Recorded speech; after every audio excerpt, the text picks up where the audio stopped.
রাজার ঘরে ছোট রানী এলো পদ্মাবতী, রানী পদ্মাবতী।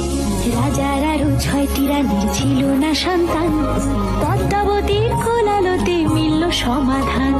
বছর যেতে জন্ম নিল 7 ছেলে 1 মেয়ে, হয় খুশির আকাশ হঠাৎ কালো মেঘে গেল ছেয়ে।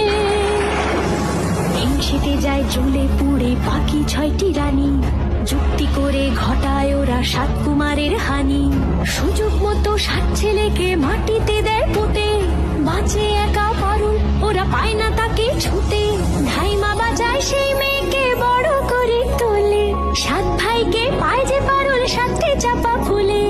এত কিছুর পরেও রাজার বিপদ যে কাটে না, সূর্য নগরে সুখের সূর্য আর ওঠে না। হিংসা বিবাদ বিচ্ছেদ আর প্রেমের কাহিনীতে